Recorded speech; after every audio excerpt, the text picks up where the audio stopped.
BJP और बंगाल की सत्ता के बीच में अगर कोई खड़ा है तो वो है Mamata Banerjee. She is a fighter from day one. टक्कर तो है, जोरदार टक्कर है। कोई किसी को इलेक्शन से पहले खरीद लिया और किसी को इलेक्शन के बाद, भले वो महाराष्ट्र की सरकार हो या कहीं की भी हो। पहले वोट अगर बिकता था तो अंडर टेबल बिकता था, और जब से बीजेपी सत्ता में आए हैं तब से थोड़ा ओपनली बिकने लग गया। बीजेपी वाले धर्म के नाम पे वोट क्यों मांग रहे हैं? प्रधानमंत्री ने अपनी 6 गारंटी दी कि भ्रष्टाचार मुक्त होगा, भय मुक्त होगा, घुसपैठियों को भगाएंगे और भी तमाम वादे किए। उसको आप लोग कैसे देखते हैं? अभी तक तो कोई भी वादा पूरा नहीं हुआ। ना भ्रष्टाचार के ऊपर इन्होंने कहा था स्विस बैंक से काला धन लाएंगे, ये कर देंगे, वो कर देंगे, कोई कुछ नहीं हुआ अभी तक। बंगाल का आदमी को क्या नहीं दिया दीदी ने? अगर आप बंगाल में रहिएगा आपको भी मिलेगा। दीदी जब तक जिंदा रहेगा दूसरा कोई पार्टी यहाँ नहीं आएगा, कोई पार्टी नहीं आने सकेगा। ये बार बार इंडस्ट्री की बात कर रहे हैं। मैं पूछना चाहता हूं कि उनकी सरकार यूपी में है, बिहार में, वहाँ इंडस्ट्री क्यों नहीं ला रहे? हम जैसे लोग गाड़ी भर भर के यहाँ पर यूपी बिहार के लोग मजदूरी करने के लिए इंडिया के ऑल ओवर इंडिया में वो घूमने जाते हैं, मजदूरी करते हैं। क्या नाम शुभेंदु ना क्या बोला? वो कौन है? वो तो हम लोग पेपर में देखा, टीवी में देखा, चोर है। अरे भाई, पिछली बार दीदी को विधानसभा में नहीं हरा दिया था। अरे भाई तो चोरी करके हरा है। ममता बनर्जी जो भवानीपुर विधानसभा से चुनाव लड़ रही हैं, वो भवानीपुर विधानसभा जहां पिछली बार जब वो नंदीग्राम में 2000 के करीबी मार्जिन से शुभेंदु अधिकारी से हार गई तो उपचुनाव हुआ और यहाँ से आकर के उन्होंने चुनाव लड़ा। 58,000 के मार्जिन से ममता बनर्जी ये सीट जीतती हैं और फिर विधानसभा जाती हैं। उससे पहले जब प्रॉपर चुनाव हो रहा था तब ये सीट टीएमसी 28,000 के मार्जिन से जीतती है। लेकिन इस चुनाव में बीजेपी ने अपने सबसे बड़े लीडर, यहाँ के जो चर्चित लीडर हैं शुभेंदु अधिकारी, जो टीएमसी से आए, उनको भवानीपुर से ममता के खिलाफ लड़ा दिया है, क्योंकि उनको पता है कि अगर ममता को हरा दिया तो टीएमसी का किला ढह जाएगा। तो बीजेपी ने ये दांव क्यों चला? क्योंकि पिछले लोकसभा चुनाव में जब लोकसभा के नतीजे आए तो इस पर्टिकुलर विधानसभा में जो मार्जिन 58,000 का ममता बनर्जी का था वो 8,000 पे आ गया। 8,000 का मार्जिन यहाँ पे था, 8,000 के अंतर से बीजेपी ये सीट लूज़ की थी। तो बीजेपी को लगा कि भवानीपुर में क्या पता कोई चांस बन जाए और हम जीत जाएं, बदलाव की बयार उन्हें दिख जाए।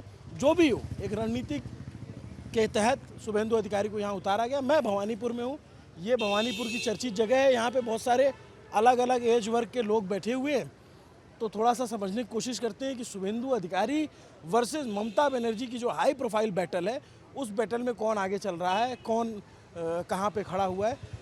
बंगाल के लोग थोड़ा सा बातचीत करने में बसते हैं और हम ठहरे बातूनी आदमी, तो कुछ ना कुछ तो बात निकलवा ही लेंगे। चलिए प्रयास शुरू करते हैं। पहले युवाओं से, फिर जो चाचा लोग बैठे हुए हैं इन सबसे बात किया जाएगा।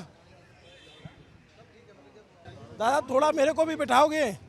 थोड़ी बात कर ली जाए आप लोगों से। 100%। कैसे हो आप लोग? अरे आप सब लोग, लेकिन मुझे बहुत अच्छा लगा जब आप लोग बंगाली में बात कर रहे थे तो मैंने थोड़ा दिन से आकर के मैंने बंगाली समझना शुरू कर दिया। तो मुझे समझने की कोशिश कर रहा था आप लोग क्या बात कर रहे हो। बंगाली जो थोड़ा सा बहुत स्वीट लैंग्वेज लगती है और बहुत आप लोग जो एकटो मैं समझने लग गया हूँ जो है। आइए, नहीं मैं यहाँ से नहीं हूँ, मैं रहने वाला प्रयागराज का हूँ और ये हाँ इलाहाबाद का। तो अब हम बंगाल चुनाव कवर, हम नोएडा में रहते हैं। तो अब मैं पहले बहुत सारे चैनल में काम किया, अब हमारा खुद का चैनल न्यूज़ पिंच, और हम घूम घूम के बंगाल चुनाव कवर कर रहे हैं। और ये सबसे हाई प्रोफाइल सीट है, ये सबसे क्रिटिकल सीट हो गया है, काफ़ी क्रिटिकल है ये वाला आपके। तो ये भवानीपुर से ममता दीदी का तो ये पारंपरिक सीट नहीं रही है ना ये? ऑलवेज हमेशा यहीं से, जब एमपी थी तब भी यही, एमएलए थी तब भी यही, ये वाला ही सीट है। तो ये बीच में भवानीपुर विधानसभा नहीं थी क्या? 77 से कुछ नाम और हो गया था क्या? तब चौरंगी असेंबली बोलता था। अच्छा, चौरंगी बोलते थे इसको, तब चौरंगी बोलते थे इसको, तो वो हिसाब से तो वो इनका एक तरीके से ये गढ़ रहा है। Always, and she is never lost here, हमेशा यहीं से गई हैं, ऑलवेज पॉजिटिव। तो क्या वजह रही वो लगातार यहाँ से जीतती हैं? काम उनका, और तो क्या बताएंगे आप उनका, that is how it is. She is been very popular. यहीं से उनका जो भी होता था, हाजरा में होता था ना इनका, जो पहले जो प्रोटेस्ट वगैरह हाजरा से start, and from that time she is being very very popular. आप सब लोग यहीं से भवानीपुर विधानसभा से और लंबे टाइम से यहीं रहते हो या फिर आप प्रॉपर बंगाल से? जन्म यहीं है, बिगड़े हुए यहीं हैं हम लोग। हम लोग कोई बंगाली इसमें से कोई नहीं है। अच्छा, बंगाली नहीं? Born brought up in Calcutta, born brought up. बात आप लोग सब लोग बंगाली में कर रहे थे? हाँ करते हैं, सब बोलते हैं, उसमें क्या फ़र्क है, भाषा बोलते हैं। समझते भी हैं, बोलते भी हैं, एब्सोल्युटली लिखते भी है। लिख भी लेते हैं। इसका तो काम ही है, लिखने का भी है, ये सब कुछ करता ही रहता है। ऐसा ऐसा लिखता है तो हमको मेरा कुछ पल्ला में आता ही नहीं, ऐसा ऐसा लिखता है ये तो। क्या करते हैं? नहीं, इसका काम ही एक्चुअली नॉर्थ बंगाल में काम था। इसका नॉर्थ बंगाल में सप्लाई का काम था, तो सब बंगाली में लिखा हुआ आता था, कागज कागज, समझे क्या नहीं, ऑर्डर किस चीज़ का सप्लाई का? वो प्लास्टिक का सब खिलौना सब था, तो सब बंगाली में लिखा हुआ आता था। मेरा खुद का ही समझ में नहीं आता था, ऐसा सब लिखता था, ये सब आता था। ऐसा क्या, आप डॉक्टर वाली हैंड राइटिंग है क्या आपकी? वो भाषा ही अलग था, पूरा भाषा ही अलग था वो बंगाली का। आप क्या करते हो? नहीं, हमारा तो सप्लाई का काम है। आपका और आपका अंकल? हमारा भी वही सप्लाई का काम है। और आपका भी सप्लाई? अंकल नहीं है। अच्छा, सॉरी टू से। अब मैं, माफ़ कीजिएगा, मैं अपने शब्द वापस लेता हूँ। चिंता मत करिए आप, सब नहीं, मैं अगर मन से चिर युवा है तो उसको ऑफेंड नहीं करना चाहिए ना। सब 50 के ऊपर ही है, सब 50 के ऊपर ही है। मैं खुद 60 साल का हूँ, बॉम्बे में पैदा हुआ हूँ, यहाँ रह रहा हूँ, समझे क्या नहीं। 92 ईयर्स ओल्ड मेरी मदर है।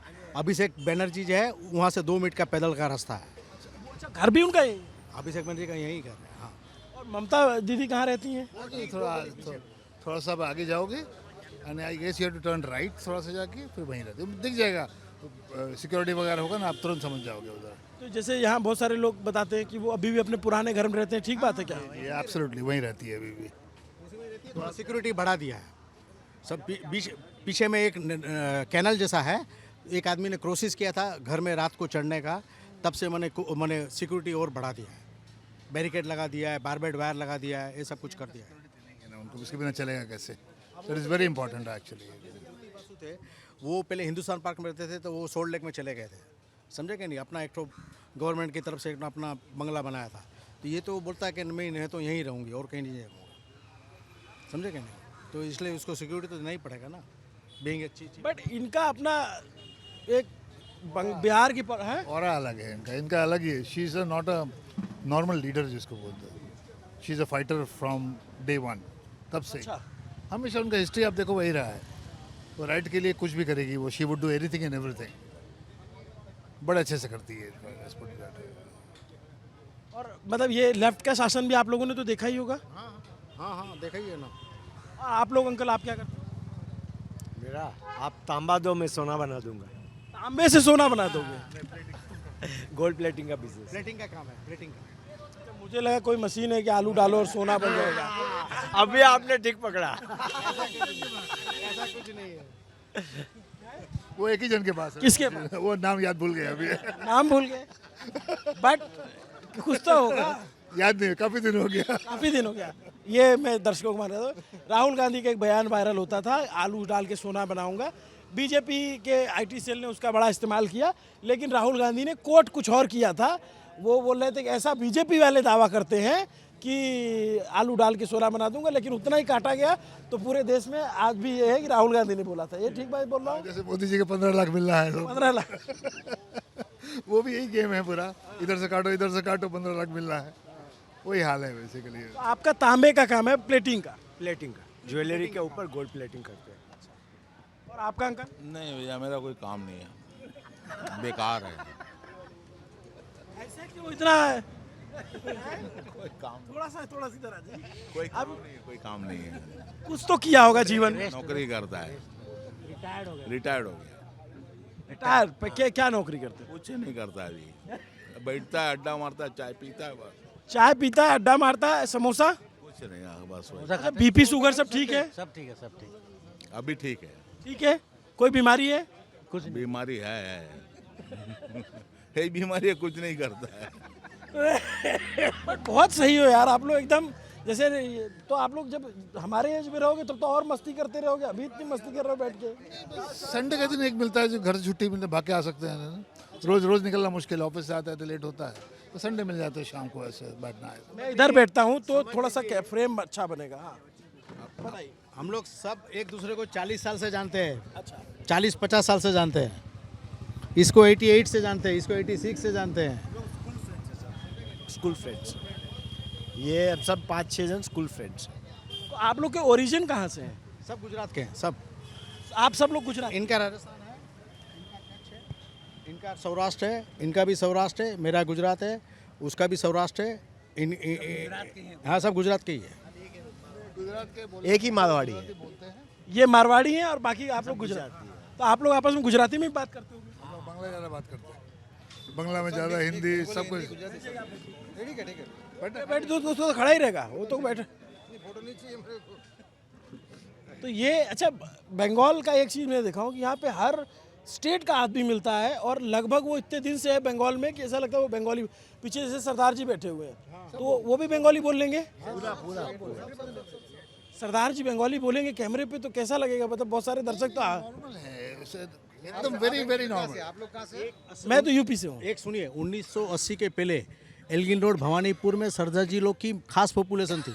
उस टाइम में गुजराती का बोलबाला नहीं था, ये उन्हीं का ही बोलबाला था सबसे पहले। अब तो गुजराती का पूरे देश में बोलबाला है। हाँ गुजराती का तो है ही है भाई यार। वर्ल्ड में बोलबाला, वर्ल्ड में बोलबाला। ऐसा क्या कर रहे हैं गुजराती? अरे सर जी मोदी है तो सब कुछ मुमकिन है।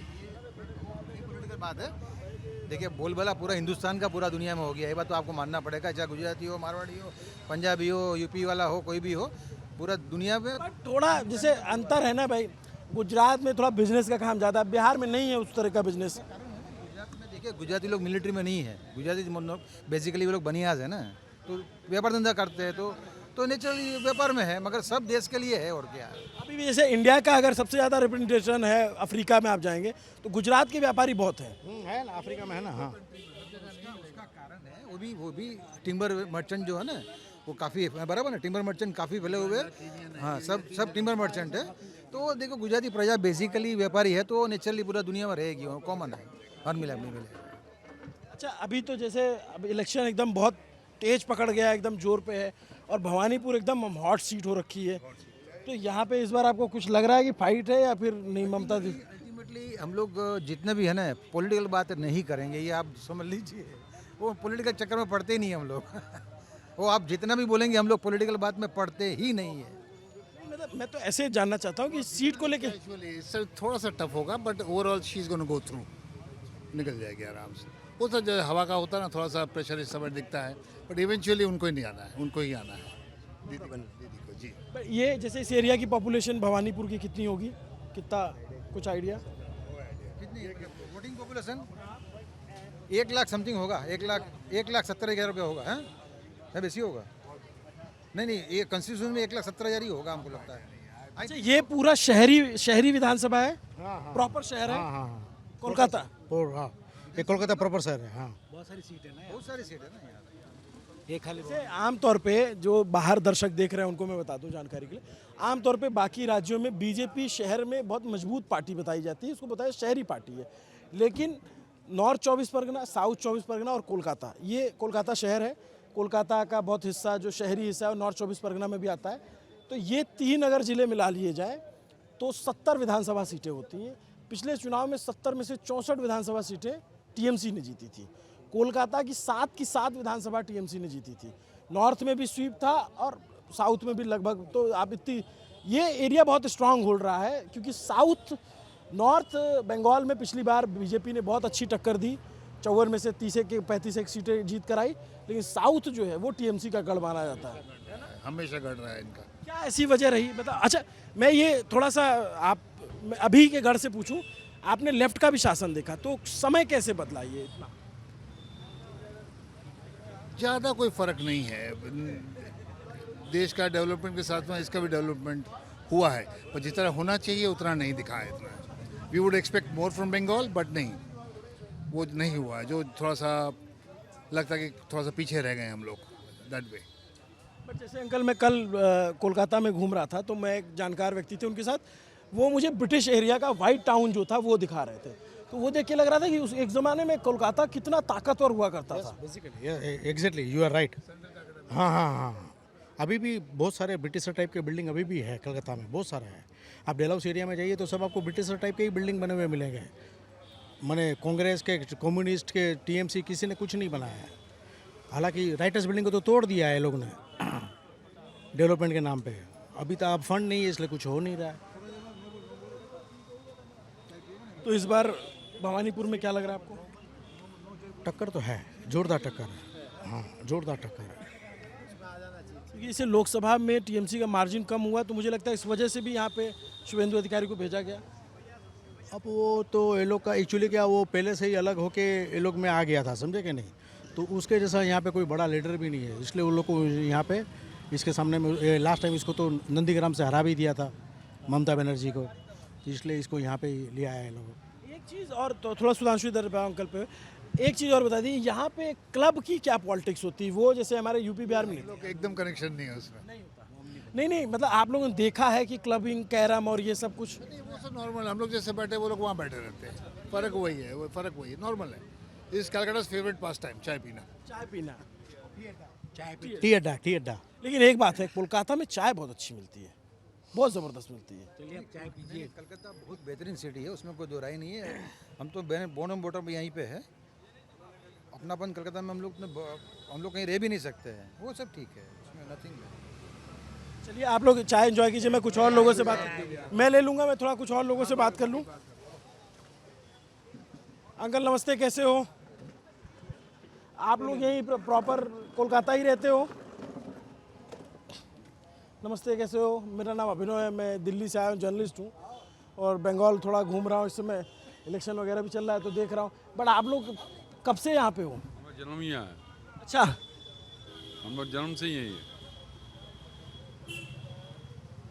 60-65 साल हो गए। और आप क्या करते हो? बिजनेस। और आप क्या करते हो? बिजनेस ही आपके दोस्त है, भाई भी है। और आप अंकल क्या करते हो?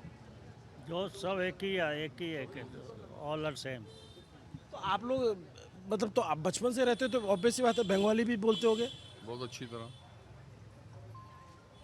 तरह बोल लेते हैं। तो कुछ बंगाली में मेरे को सिखाना हो तो आप जैसे 1-2 लाइन सिखा दो कि मैं गांव में जाऊं, गांव के इलाकों में तो मेरा काम चल जाए। अगर किसी से पूछना हो तो कहाँ रहते हो, कैसे हो, तुम्हारा घर कहाँ है, कैसे पूछेंगे? उनको जाके बोलिए, जैसे आप बोल रहे हो कहाँ रहते हो, तुम्हें कोता थाको, तुम्हें क्या मुनाचो, ये सब पूछना पड़ेगा उनको। ये बोलिएगा आप, तब वो लोग जवाब देंगे आपको। तो वो लोग तो हिंदी कम जानते हैं ना। मेरे को जाना है अभी गाँव में, और जैसे पूछना हो कि कौन जीत रहा है चुनाव में तो कैसे पूछेंगे? के जीत वे इलेक्शन है, यही पूछिए। अच्छी सीखी जा सकती है, वो टफ लैंग्वेज नहीं है। इजी लैंग्वेज है, ऐसी बात नहीं है। हिंदी भी बोल रहे होगे तो बंगला भी बोल सकते हो। अच्छा, जो बंदा हिंदी बोल सकता है, बंगला सीखने में ज़्यादा टाइम नहीं लगता। तो आपका नॉर्मल कन्वर्सेशन कौन सी भाषा में होता है? पंजाबी में, हिंदी में या बंगाली में? हम लोग ज़्यादातर यहाँ बंगाल में ही बंगाली बोलते हैं। आपस में जब मिलते हैं तब पंजाबी बोल लेते हैं। दुटो चार हो नहीं है, चाहे चीनी वाली लोग है बिना चीनी। चीनी वाली पी लूँगा? ये बिना चीनी है। और कोई बात नहीं, आप पियो। दुटो चीनी नहीं है, दुटो चाय नहीं, कुछ बोल रहे हैं, सुनो तो। दुटो चीनी चाय नहीं है। अच्छा, ये लोग जैसे बिहार के हैं तो इनको भी पंजाबी आएगी? बंगला भी सीख गए, रहते हैं, थोड़ी पंजाबी भी समझते हैं, हिंदी भी बोल लेते हैं, सब मिक्स है। बट मुझे लगता है बंगाली सीखी जा सकती है लैंग्वेज। इजी है, देखिए कहीं पे भी आप लोकल लैंग्वेज जो भी आप यूज़ डेली सुनिएगा, जो वर्डिंग डेली बोलना, तो ऑटोमेटिकली आपको आ जाएगा। यहाँ किसी ने आके, जैसे कोई मान लीजिए जिसका बॉर्न नहीं है कलकत्ता का, बाहर से आया, तो उसने कौन सा ग्रामर पढ़ा है, वो पढ़ने नहीं जा सकेगा, लेकिन बोल तो सकता ही है, बोलना तो ईजी है। जैसे कल मैंने एक लाइन सीखी, किसी से पूछना कि तुम्हारा घर कहाँ है तो बोलेंगे तुम्हार बाड़ी कोता। बाड़ी कोथा, तो मतलब वो इसका मतलब होगा कि तुम्हारा घर कहाँ पे है। तो वैसे ही मतलब कुछ वर्डिंग्स मतलब हिंदी से भी मैच करते हैं, मतलब इजीली समझ आ जाते हैं। जैसे आप बोल नहीं पा रहे लेकिन आपको समझ आ जाएगा बंगला। एक्चुअली बंगाली लोग को जो है ना, उनका हिंदी थोड़ा बहुत वीक है, वो हिंदी नहीं बोलने सकेंगे। जो बंगाल से बाहर मतलब अदर स्टेट्स में काम करते हैं, वो उनके लिए ईजी है। यहाँ के वो समझ लेते हैं, बट उनको बोलना बहुत मतलब टफ लगता है, बहुत टफ है। आप लोग यहीं भवानीपुर से ही हो? जी, यही भवानीपुर के ही। तो जैसे अब इलेक्शन आ गया, इसकी भी बहुत चर्चा होगी। क्या इस बार लग रहा है कि दो हैवी वेट नेता लड़ रहे हैं यहाँ से? तो देखिए, एक तरफ क्या है, यहाँ पे पिछले 15 साल से दीदी का सरकार है, तो जो दीदी ने मतलब अपनी जनता से जो मतलब उसने वादे किए थे वो पूरे भी मैक्सिमम किए हैं। दूसरी तरफ वो सरकार है जिसने जब से सत्ता में आए हैं सिर्फ मीडिया खरीदा है। कोई किसी को इलेक्शन से पहले खरीद लिया और किसी को इलेक्शन के बाद, भले वो महाराष्ट्र की सरकार हो या कहीं की भी हो। मतलब पहले वोट अगर बिकता था तो अंडर टेबल बिकता था, और जब से बीजेपी सत्ता में आए हैं तब से थोड़ा ओपनली बिकने लग गया। आपको भी पता, आप मीडिया वाले हो, आप रास्ते में घूम रहे हैं, आपको भी पता कि जो करप्ट हो जाता है, जिसको ईडी सीबीआई का रेड पड़ता है, वो आज तक वो मतलब समझ लीजिए करप्ट और रिश्वतखोर मिनिस्टर है। अगला दिन वो बीजेपी का पल्ला पकड़ता है, ज्वाइन करता है और वो मतलब गंगा में नहा के मतलब समझ लीजिए। बीजेपी के एक नेता असम में उन्होंने कहा भी कि बीजेपी गंगा जल है। हाँ, वो तो बोले गंगा जल है उनके लिए। और प्रधानमंत्री जी ने भी जब से सत्ता में आए हैं हजारों वादे किए हैं लोगों से, पूरा तो एक भी नहीं हुआ। उनको बोलिए ना कि आप धर्म का नाम पे वोट मांगना बंद कर दीजिए ना। अगर आपकी तो 10 साल सरकार रही है तो आप विकास के नाम पे वोट मांगिए। बीजेपी वाले धर्म के नाम पे वोट क्यों मांग रहे हैं? हालांकि आपको भी पता है सुप्रीम कोर्ट का नियम है कि धर्म के नाम पे आप कहीं से वोट नहीं ले सकते। तो सीधा सीधी मतलब कानून की जो उल्लंघना की जाती है, क्योंकि मीडिया उनका है, सारा कुछ उनका, सारे अदारे उन्होंने अपने हैंडल में कर रखे हैं। आज 10 सालों में बीजेपी का कोई मिनिस्टर नहीं पकड़ा गया। क्या उन्होंने घोटाले नहीं किए? सब कुछ हुआ, लेकिन पकड़े जा रहे हैं कौन? कांग्रेस वाले, सीपीएम वाले, अदर जितने भी हैं। अगर वही बीजेपी ज्वाइन कर लेते तो मतलब गंगा नहा लेते हैं। वो यहाँ के भी कुछ मिनिस्टर हैं जो टीएमसी के, जो पिछले 21 में, 2020 में, 19 में जो बीजेपी ज्वाइन करके चले गए। अगर विकास किया तो विकास के नाम पे आए, पब्लिक में वोट मांगे। वोट तो देखिए। बट एक बात बताइए कि बीजेपी जो वादे कर रही है वो कर रही है, मैं उस पर आऊँगा। सबसे पहला सवाल, जो सत्ताधारी दल है, ऐसा क्या किया है ममता बनर्जी ने कि 15 साल से वो लगातार जीत रही हैं, उनकी सीटें बढ़ रही हैं इस चुनाव में? हालांकि बीजेपी ये दावा कर रही है और बहुत से लोग ये कह रहे हैं कि चुनौती है, टक्कर है, उसको आप कैसे देखते हो ये भी बताना। और ममता ने काम क्या किया है?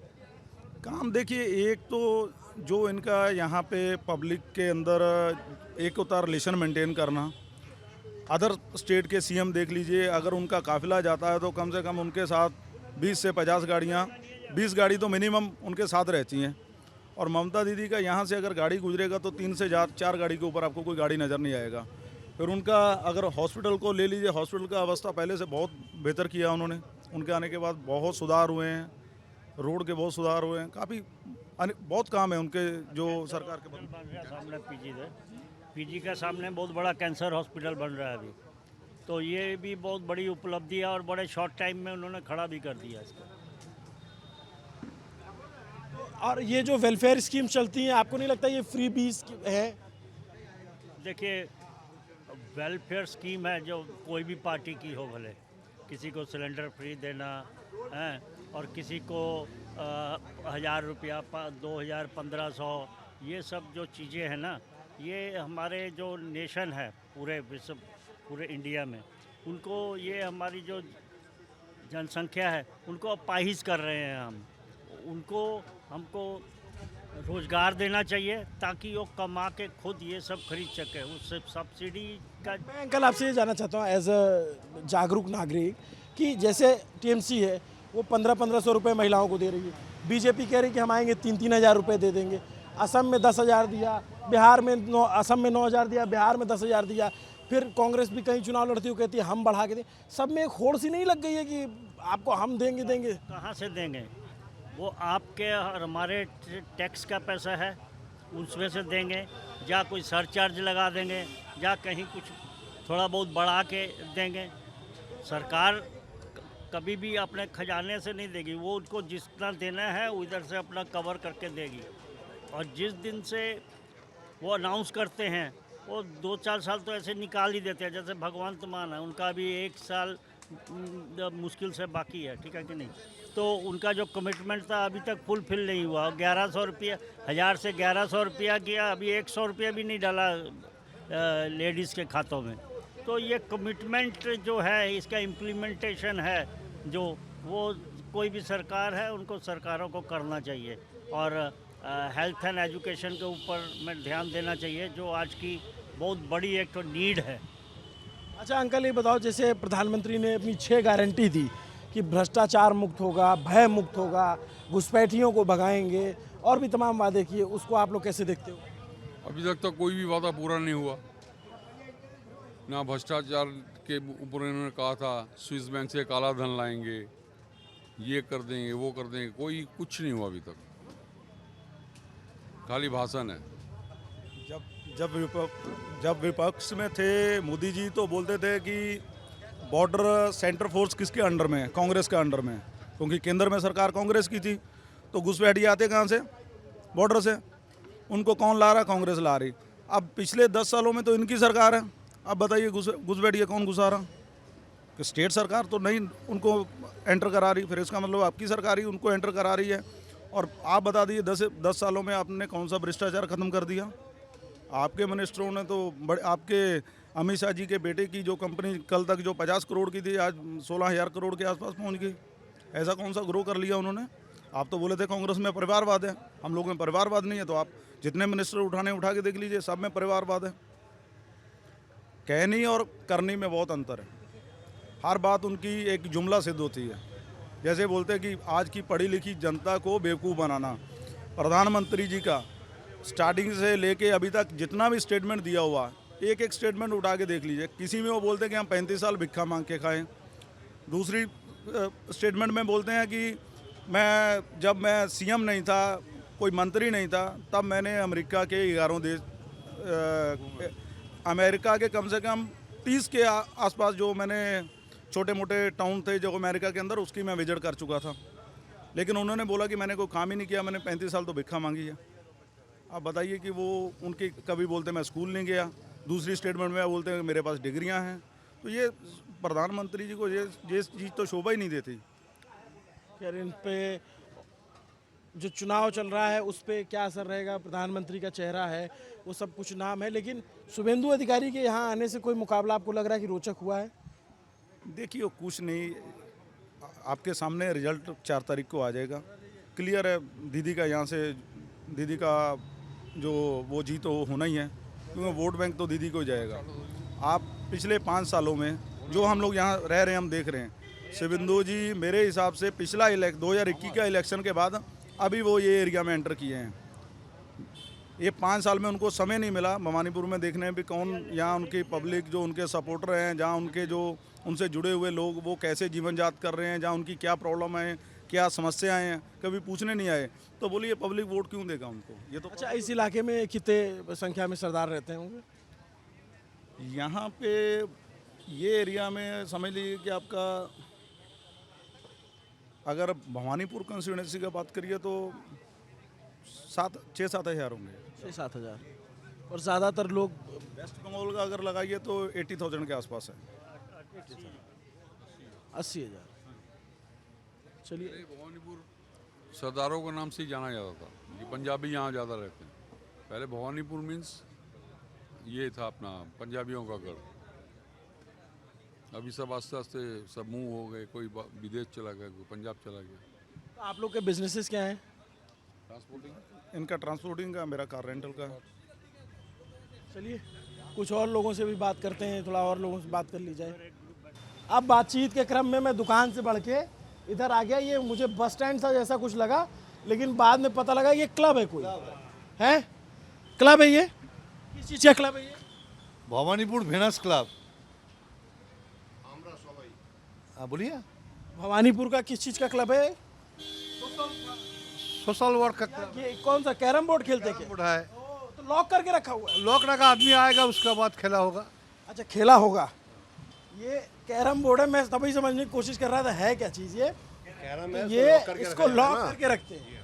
ये भवानीपुर विधानसभा है और ज़्यादातर लोग यहाँ के जो बंगाली लोग हैं वो बैठे हुए हैं। बंगाली नॉन बंगाली सभी बैठे हैं, कोई बात नहीं है। अच्छा, सभी लोग बैठे हुए हैं। तो उधर भी दादा बंगाली है, ये बंगाली है, मैं नॉन बंगाली, सब नॉन बंगाली यहाँ लाइन से, ऐसा कोई बात नहीं। तो मेरा नाम दादा अभिनव पांडे है। हाँ, मैं दिल्ली से आया हूँ और जर्नलिस्ट हूँ। दिल्ली में, नोएडा में। हाँ, तो मैं जर्नलिस्ट हूँ और अभी बंगाल चुनाव चल रहा है तो घूम रहा हूँ, देख रहा हूँ क्या माहौल है। ये भवानीपुर तो सबसे चर्चित सीट है। ममता दीदी लड़ रहे हैं और शुभेंदु अधिकारी लड़ रहे हैं। तो आप तो पुराने आदमी लग रहे हो, क्या लग रहा है इस बार? इस बार जैसा ममता बनर्जी था वही होगा, वही रहेगा। ममता बनर्जी रहेगा। पिछले चुनाव में जितना सीट है उससे ज़्यादा सीट लेके आएगा। ज़्यादा लेकर आएगा? ज़्यादा लेके आएगा, क्यों नहीं। बंगाल का आदमी को क्या नहीं दिया दीदी ने। अगर आप बंगाल में रहिएगा आपको भी मिलेगा। एक लड़का जन्म होने का बाद आपका पिताजी मरने के बाद सब पैसा दीदी देता है, क्यों नहीं? क्या नाम दादा आपका? पीके दत्तो। एक बात बताओ आप कि मोदी जी आए, अब बोले कि टीएमसी वालों का डर से डरना नहीं है, बोला ऐसा टीएमसी वाले क्या डरा के रखते हैं? झूठ बोला है। दुनिया का एक ही लायर आदमी है, उसका नाम नरेंद्र दामोदर मोदी। क्यों? 2004 में जब आए थे क्या बोला था? हर आदमी के अकाउंट में 15 लाख रुपया करके भेज देंगे। 15 पैसा दिया। 2 कोटी बेकार को नौकरी देगा, दिया? क्या बोला? मैं खाऊंगा नहीं खाने दूंगा। अदानी अंबानी को खाने दिया और गरीब को और गरीब बना दिया। और क्या बोला? 2024 में दिल्ली में जब आपका चुनाव हुआ था क्या बोला था? कि हम हर घर वाले लड़की को 2500 करके मार्च महीना जो वुमेंस डे है 8 मार्च हम उसके अकाउंट में भेज देगा। ये कब बोला? 2024 में दिल्ली में जब चुनाव हुआ था। आपको हम रिकॉर्ड दिखा दे रहा है। 8 मार्च 2025 में हर लेडीज़ का, हर महिला का अकाउंट में दिल्ली में 2500 रुपया करके चल जाएगा। दिया? नहीं दिया। बिहार में क्या बोला? हर घर में 10,000 रुपया देगा। 10,000 रुपया एक दफे दिया। इसका बाद अभी मांगता है पैसा, बोले वापस दो नहीं तो किस करेगा। ये तो अखबार में हम लोग पढ़ता है, आज का भी अखबार में है। अच्छा एक बार बताओ, ये जो ममता दीदी इतना ऐलान कर रही हैं, तो इधर से तो पहले आरोप लगाते थे बीजेपी जो बांट रही है वो फ्री का रेवड़ी है, फ्री बीज है, और दीदी बांट रही है तब। आपका मोदी जी क्या किया आप पहले बताइए। आपको ऑल ओवर इंडिया बताइए ना। बंगाल का छोड़ दीजिए, बंगाल में तो बंगाल चुनाव चल रहा है दादा, मैं दीदी का पूछ रहा हूँ। 100 साल में मोदी नहीं आने सकेगा। 100 साल में दीदी जब तक जिंदा रहेगा दूसरा कोई पार्टी यहाँ नहीं आएगा, कोई पार्टी नहीं आने सकेगा। अब चुनाव में बाद में जब रिजल्ट होगा देख लीजिएगा। क्या करते हो दादा आप? हमारा बिजनेस है। बिजनेस? तो आप टीएमसी से जुड़े हुए भी हो? नहीं। पार्टी कार्यकर्ता? नहीं, पार्टी नहीं करता है। तब मजबूती से इतनी बात है। ऐसे बोलते सब कुछ मिला है। मेरा घर में मेरा बीवी को लक्की भंडन मिला है, मेरा बीवी का माँ को विधवा भत्ता मिला है, मेरा लड़का को स्टूडेंट एक क्रेडिट कार्ड मिला है, अभी आपको युवा साथी का पैसा मिल रहा है। दीदी जो जो बोला है सब दे दिया। आप सुन रहे हो इतनी देर से। आपका क्या नाम दादा? वो जब बोला ठीक बोला है। ठीक बोला। तो आप जो भैया बोल रहे हैं उससे आप इत्तेफाक रख रहे हो? दीदी का बारे में कुछ पूछना नहीं है। 10 करोड़ वेस्ट बंगाल का आदमी है, हर आदमी का अंतर में ममता दी का नाम है। हर आदमी सब पूरा वोट थोड़ी मिलता है। दरकार नहीं है तो 85% मिलेगा, 80% मिलेगा। अभी जो SIR हो गया, होने दीजिए ना, क्या 90 लाख वोट कटा। बात दीजिए ना, क्या होगा? 90 लाख रुपया होगा हर साल में। अगर रिकॉर्ड देखिएगा 2000 में देखिए, 2005 में देखिए, 10 में देखिए, 15 में, हर चुनाव में 35 लाख, 40 लाख, 45 लाख आपको नाम बात जाता है। क्यों? कोई मर जाता है, कोई लेफ्ट हो जाता है, कोई बाहर चल जाता है, कोई नौकरी में बाहर जाता है। तो अगर 50 लाख आप बात करके और 40 लाख है और नया जन्म का जो वोटर है उन लोग आवर फिर बार का हो गया, क्या होगा? और ये तो ट्रेडिशन है हर साल का। ये जो मुस्लिम तुष्टीकरण का आरोप लगता है दीदी पे और घुसपैठियों को लेकर के। आपको एक तो बात बता रहा है। आपको उम्र कितना? मेरा तो अभी तो 30-32 है। 32 है। अब जानता है कि इंडिया स्वाधीन कब हुआ था? 47 में। कौन सा डेट में? 15 अगस्त। 15 अगस्त। और मेरा इंडिया का संविधान कब बना है जानता है? 26 जनवरी को लागू हुआ है, 14 नवंबर को बना था। 1950 का 26 जनवरी। उसमें जो संविधान हम लोग को बना हुआ था, कौन बनाया है? बाबा साहब भीमराव अंबेडकर ड्राफ्टिंग कमेटी के चेयरमैन। उसका जन्मदिन है 14 अप्रैल।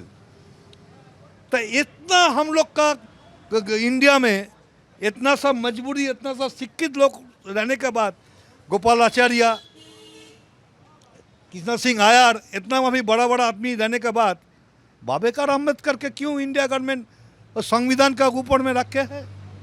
ये आपको हम पूछेंगे। वो कौन थे? ड्राफ्टिंग कमेटी के चेयरमैन वो थे। ड्राफ्टिंग का चेयरमैन थे, एक दलित घर का मराठ जन्म का आदमी था। तो हम लोग का संविधान में क्या लिखा था, क्या लिखा था संविधान में? जे मेरा इंडिया गणतंत्र होगा, आपका युक्त राष्ट्र काठामो होगा, तो मोदी जी क्या रखा है? अब बताइए हमको, रखे हुए है? जो हिस्ट्री का लड़का है, हिस्ट्री पढ़ा है तो अब जानता है 1957 में एक बंगाल में सिराजुद्दौला का पतन हुआ था।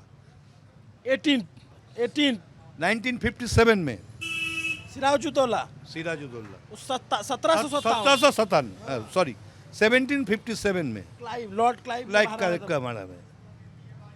तो अब इंडिया बंगाल का आदमी उस दिन सोचते जब हम लोग का इंडिया ब्रिटिश का सामने चल जाएगा, एक ढील पकड़ के छोड़ देता तो ब्रिटिश भाग जाता था। और आज नरेंद्र मोदी क्या बोलता है, हमको बताइए ना, क्या बोलता है? उन्हें क्या बोलने चाहता है? पहले काल बोला है हम 3000 रुपया करके हर लड़का का घर में देगा, हर लड़की को घर में देगा, महिला का घर में देगा। क्यों? 1500 रुपया दे रहा है दीदी, वो देगा 3000। हमारा इंडिया में 28 स्टेट है, उसमें 17 स्टेट बीजेपी का है और 3 केंद्रीय शासितों का है। एक स्टेट में पैसा दिया अभी तक, तो पहले जो जो स्टेट में जीता उसको देने बोलिए ना, उसका बाद ना बंगाल में आएंगे। अगर बंगाल में वो क्षमता में आएगा तो अब देगा, तो क्षमता में जिंदगी में नहीं आएगा, 100 साल में नहीं आएगा बीजेपी यहाँ। क्या चीज कह रहे हैं?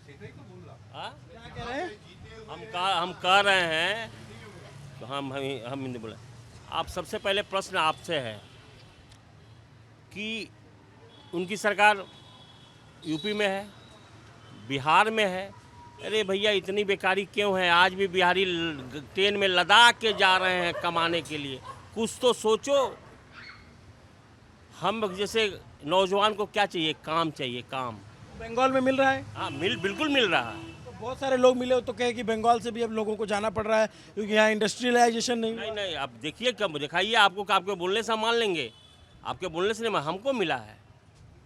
मेरा नाम है उदय यादव, मैं भी यूपी का रहने वाला हूँ, लेकिन यहाँ पर जन्म वनम सब हुआ है। और ममता बनर्जी ने मुझे रेल में नौकरी दिया। इससे बड़ा अचीवमेंट आपको क्या चाहिए ममता बनर्जी का? इससे बड़ा अचीवमेंट आपको क्या चाहिए? रेल में नौकरी उनको। कौन सा रेल में? ये जो इंडियन रेलवे है। इंडियन रेलवे तो सेंट्रल का है ना? सेंट्रल का। तो मैं चीज जब ममता बनर्जी का दिया वो हम लोग, ममता जब रेल मंत्री थी तो 99। हाँ, तो रेल मंत्री थी, मेरे जो चीज़ है। तो उस जमाने में वो तो नहीं सोची कि यादव है, यहाँ का है, वहाँ का, वो तो नहीं सोची, मुझे दी हैं। अब इसे बताइए, मैं भी तो उधर ही से आया हूँ। मैं आज मुझे वहाँ नौकरी चाकरी मिला होता यूपी में तो मैं यहाँ थोड़े कोई आता। आप बताइए, यहाँ देखिए जो जिस लेवल का है उस लेवल का ममता बनर्जी ने काम जुगाड़ करके दी हैं।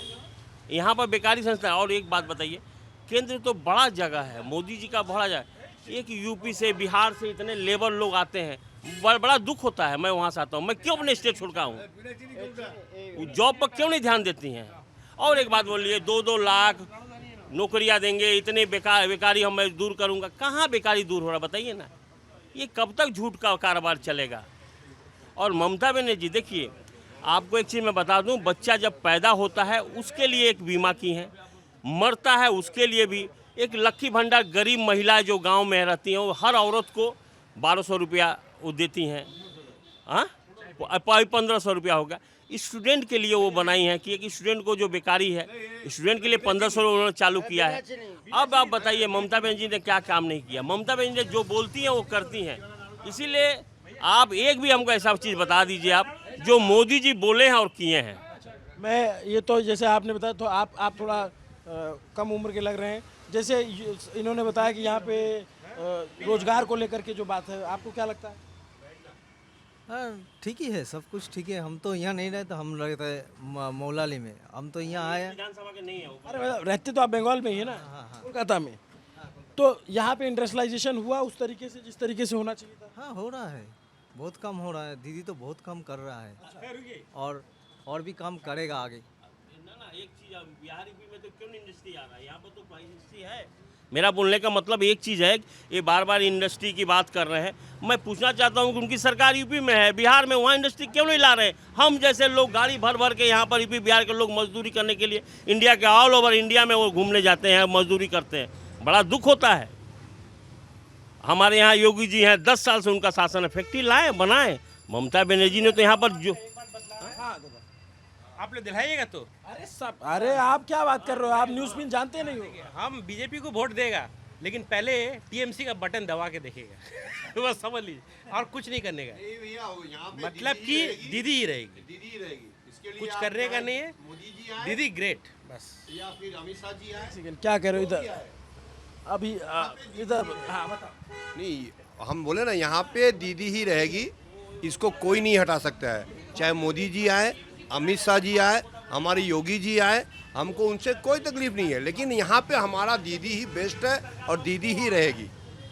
आपका क्या नाम हुआ दादा? अजीत शर्मा, अजीत शर्मा, अजीत शर्मा। आप यहीं रह रहे हैं सालों? हम लोग बड़ा जन्म भनम सब इधर ही है। हमें यूपी में भी है, बिहार में भी है, लेकिन हम लोग जन्म कर्म सब इधर ही है, इधर ही है। वो भी यूपी का। आप भी यूपी से? एक ही बात है, दीदी हम लोग को बहुत देखती है, बहुत अच्छी। हम लोग कहते हैं पूजा होता है, उसमें दीदी आती है, हम लोग का सब प्रोग्राम होता है, दीदी के साथ हम लोग। अच्छा, बीजेपी एक जो सबसे ज़्यादा आरोप लगा रही है, आप लोग तो सुनते होंगे दादा, मुस्लिम तुष्टीकरण का लेकर के, उसको आप लोग कैसे देखते हो?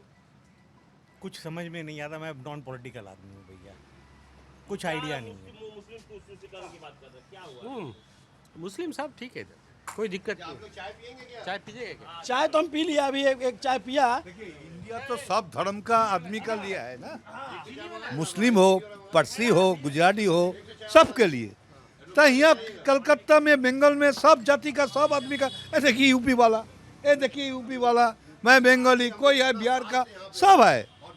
एक चीज दादा, आप इतना खुल के बता रहे हो, आप लोग एक बात और बता दो। टीएमसी वालों के ऊपर ये आरोप लगता है कि बाकी जो वोटर है उनके आगे डरते हैं, वो बोल नहीं पाते, कहते हैं कि वो घर पे आ जाएगा। बता रहा है, ऐसी कोई बात नहीं है। बात यही है, जो टीएमसी का जो राष्ट्र लेवल में, रियल लेवल में जो है संगठन अच्छा है, मोदी का कोई नहीं है। वो जो है रात में आपका भाड़ा करके आदमी ले आता है, 2-4 पोस्टर मारता है, पैसा देता है, भाग जाता है। लेकिन यहाँ टीएमसी का जो है बंगाल में, सब घर का सब आदमी एकदम दीदी का साथ है। तो आप शुरू से दीदी के साथ हो या लेफ्ट के टाइम पे लेफ्ट के साथ थे? नहीं, क्यों लेफ्ट के सामने में रहेंगे? क्यों लेफ्ट के सामने में रहेंगे बोलिए? तो जब ज्योतिदा थे या उसका टाइम भी हम कांग्रेस में थे। I born 1956, I educate life start college में 1971। हम CPIML देखा, CPIM देखा, मार्क्सवादी देखा, सबको देखा। पहले वाला जो CM था ज्योति बसु, उसका लड़का भी मेरा दोस्त था। हाँ, एक साथ हम लोग बैठता, लेकिन उस लोग को हम गाली देता था। क्यों? इसीलिए देता है, वो लोग काम का कुछ नहीं है। वो लोग क्या करता है, सिस करता है। अगर ये आप लोग पंचायत बोलता है ना, ये बंगाल का पंचायत राज कौन दिया? राजीव गांधी दिया। तो लेफ्ट पॉइंट को क्या है? अभी भी वो जो लड़का आपको बोला ना, ये एक क्या चाइल्ड, बच्चा जन्म लेगा, उसका भी पैसा ममता देता है, और मेरा माता पिता मर जाएगा और मरने का खर्चा भी ममता देता है। और क्या चाहिए? तो लेफ्ट का कुछ है कि बीजेपी से ही टक्कर है? लेफ्ट तो चलिए आपको कवर में चल गया। कांग्रेस का भी कुछ वैल्यू नहीं है। दीदी अच्छी लगती है। दीदी के बारे में नहीं, आपको हम क्या बोला, जो यहाँ 10 करोड़ आदमी रहता है बंगाल में, हर 10 करोड़ आदमी का अंतर में दीदी का नाम है। कोई दूसरा टाइम में दे दिया तो दे गया। सोच लीजिए आप जिसका नाम बोला है, क्या नाम, शुभेंदु ना क्या बोला, वो कौन है? वो तो हम लोग पेपर में देखा, टीवी में देखा, चोर है। अरे भाई, पिछली बार दीदी को विधानसभा में नहीं हरा दिया था? अरे भाई, तो चोरी करके हराया, लोड शेडिंग करा क्या? तो मामला अभी तक चल रहा है सुप्रीम कोर्ट में। क्या बात आप वो तो अभी तो दीदी जीत गया था, उसके बाद तो किया है, उसका तो रिकॉर्डिंग भी है, ऑल ओवर इंडिया जानता है। अचानक लोड शेडिंग करके जीत गया किया है। अगर इस साल में अब नरेंद्र मोदी का कुछ कामयाब करना सकेगा तो 60 सीट मिलने के दीजिए, पहले 100 छोड़ दीजिए, 60 सीट मिलेगा उनको, हमारा मतलब नहीं 50 के ऊपर नहीं जाएगा। ये दादा के दावे हैं। दादा बहुत बोली से दमदार आदमी हैं और ममता दीदी के ये पक्के वाले समर्थक हैं। इन्होंने उनके काम भी गिनाए और ये बताया भी कि ये वोट क्यों देते हैं। इनकी घड़ी भी बहुत अच्छी इन्होंने पहन रखी है, काफ़ी पुराने चावल हैं ये। तो हम जो है बंगाल की गलियों में घूम रहे हैं। मैं ये भवानीपुर आए, देखिए पीछे देखेंगे तो ममता दीदी के पोस्टर भी लगे हुए हैं। और उधर जो है क्या है, Venus club, Bhawanipur Venus club लिखा हुआ है, भवानीपुर वेनस क्लब का बोर्ड भी लगा हुआ, देख लिए। और उधर शुभेंदु अधिकारी का भी फोटो और मोदी जी की फोटो लगी हुई है। तो बंगाल की राजनीति अपने पूरे उफान पे है। हम इस उफान को घूम घूम कर समझने की कोशिश कर रहे हैं ताकि जो बंगाल के बाहर का भी दर्शक है और जो बंगाल का भी दर्शक है वो समझ सके कि यहाँ चल क्या रहा है। पहले हमने जो गुजराती ओरिजिन के लोग हैं, अब बंगाल में सालों से रहते हैं, उनसे बात की। फिर सरदार जी लोग मिल गए, फिर दादा मिले जो यहीं खाटी बंगाली आदमी हैं। तो ऐसे ही बातचीत करते रहेंगे, रैंडम लोगों से टकराते रहेंगे। आप कमेंट करके बताइएगा और सब कुछ सुनते देखते अपनी राय बनाते चलिएगा। नमस्ते, अभिनव पांडे नाम मेरा, कैमरे के पीछे मेरे साथी सुधांशु केसरवानी है। न्यूज़ पिंच को सब्सक्राइब करते रहिए दोस्तों। हम लोग इतना घूम रहे हैं, मेहनत कर रहे हैं, थोड़ा थोड़ा हमारा हौसला ही बढ़ेगा। Thank you so much.